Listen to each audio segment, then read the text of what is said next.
in association with ऐसा connection और कहां, इसीलिए तो मर्बलिंग जैज अपना है। Higher Inspired Living.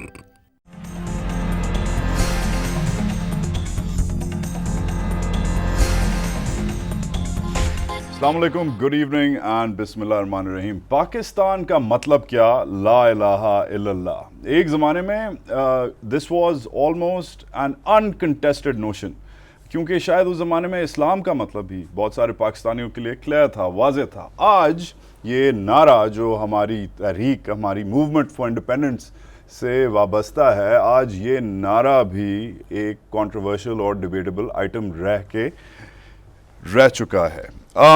दो तीन चीज़ें। 5 जुलाई पहले सानेहा लाल मस्जिद हुआ। हम इसे ना कमेमोरेट कर रहे हैं ना सेलिब्रेट कर रहे हैं, मगर इसमें कोई शक नहीं कि सानेहा लाल मस्जिद ने इस मुल्क को आधा करके छोड़ दिया।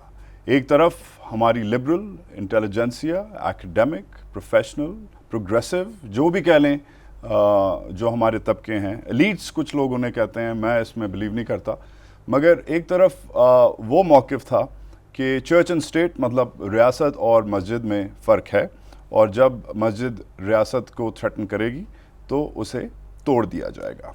उस वजह से लाल मस्जिद पे मिलिट्री ऑपरेशन हुआ, स्पेशल ऑपरेशंस फोर्सेस यूज़ हुई, बहुत सारे लोग उसमें मारे गए, शहीद हुए, छल्ली हुए, ज़ख्मी हुए।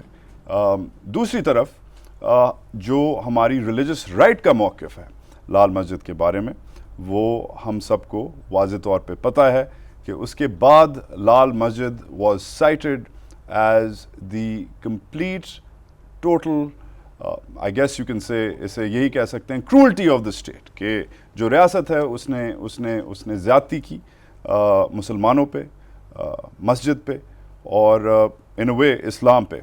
ये डिबेट अभी तक सेटल नहीं हुई है, मगर ना मैं आज इस डिबेट को सेटल करने के मूड में हूँ। आज हम इस डिबेट का जो बॉटम लाइन है वो ये है, जो हमारा आज का इदारिया है, कि पाकिस्तान में शायद डीपेस्ट जो डिवाइड है, सबसे बड़ा जो हमें जो चीज़ डिवाइड करती है, अलग करती है, वो एजुकेशन है, तालीम है।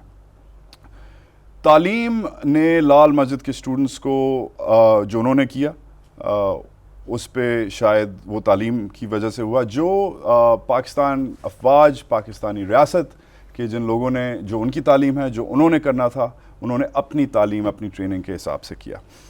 डिबेट आज पाकिस्तान की तालीमी निज़ाम पे है।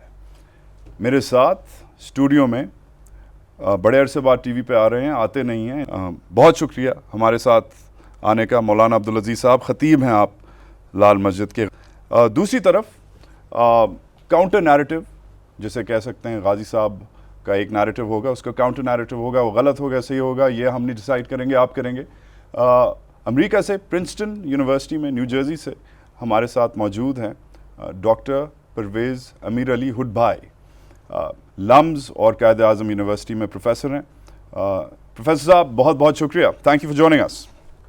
पहला सवाल और मुख्तसर रखूँगा, आप दोनों से है। मौलाना साहब आप स्टूडियो में हैं, वो अमेरिका में हैं, तो स्टूडियो से बात शुरू करते हैं। लाल मस्जिद का सानेहा क्यों हुआ? बिस्मिल्लाहिर्रहमानिर्रहीम। लाल मस्जिद और जामिया हफ्सा का सानेहा हो, या इस मुल्क में जब से ये बना है हज़ारों सानेहात बीत चुके और आए दिन सानेहात हो रहे हैं। इनकी अगर हम हकीकत की तरफ और करें और वजह देखें, तो उसकी वजह यह है कि पाकिस्तान एक अजीम मकसद के लिए बना था, और वो था इस्लामी निज़ाम। लाखों अफराद ने क़ुरबानी दी थी कि इस मुल्क में इस्लामी निज़ाम होगा।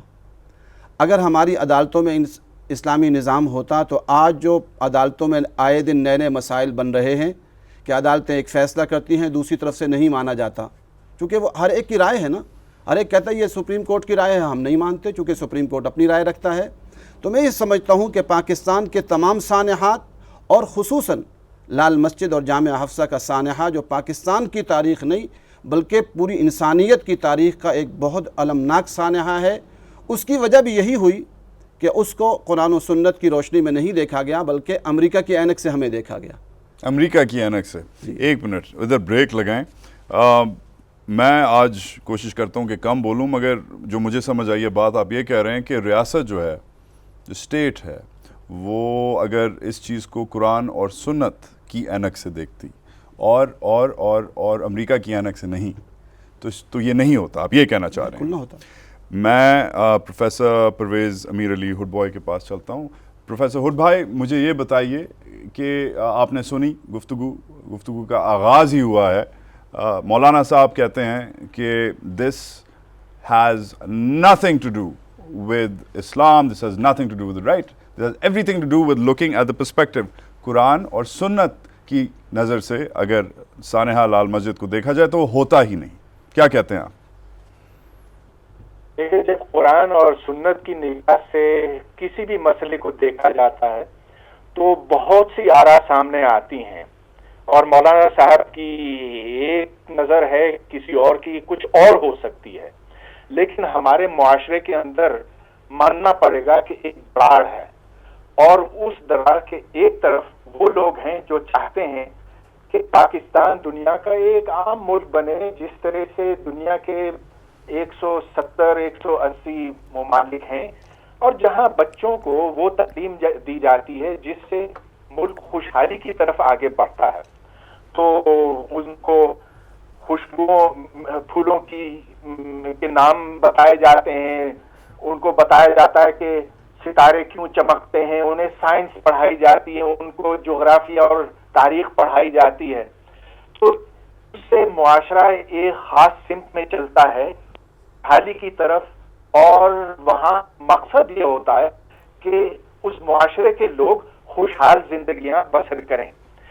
مگر دوسری طرف ایک نقطہ نظر ہے کہ ہم یعنی کہ پاکستانی دنیا کو ایک مثال دینے کے لیے قائم ہوئے، اور کہ ہمارا مقصد وجود یہ ہے کہ ہم دنیا کو سدھاریں.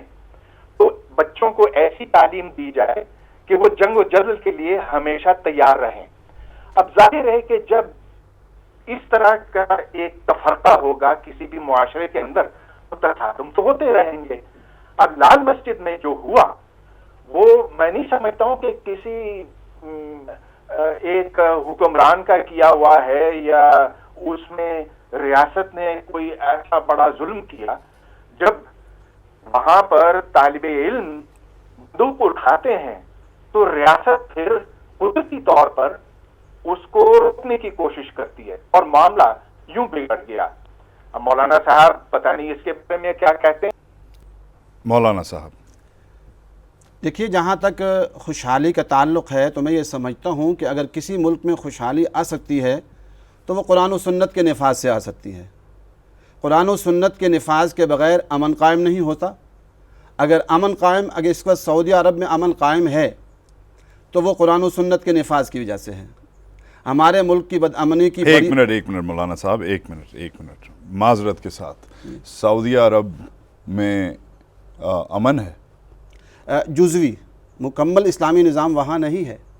وہاں بھی اس وقت ایک تشویش اندر خانہ پائی جاتی ہے. بالکل پائی جاتی ہے کہ ایک عرصہ پہلے تک تو اسلامی نظام تھا، کچھ ہی مہینوں پہلے، اب نہیں ہے. کچھ ہی مہینوں پہلے ایک القاعدہ کا یونٹ ادھر پایا گیا ہے. کچھ میرا خیال 1.5 سال ہونے والا ہے. اٹیک ہوا ہے، سوسائڈ اٹیک ہوا ہے ادھر. یہ کیا کہہ دیا آپ نے؟ جزوی سے میری مراد یہ ہے کہ دیکھیں، وہاں پر آج سے کچھ عرصہ پہلے یقیناً بہت اچھا نظام موجود تھا، لیکن 9/11 کے بعد پوری دنیا کے اندر صورتحال تبدیل ہوئی. یہ ڈیبیٹ اور وہ ہمارے ہاں بھی ہوئی اور یہ وہاں بھی ہوئی. اسی سے مسائل نے جنم لیا.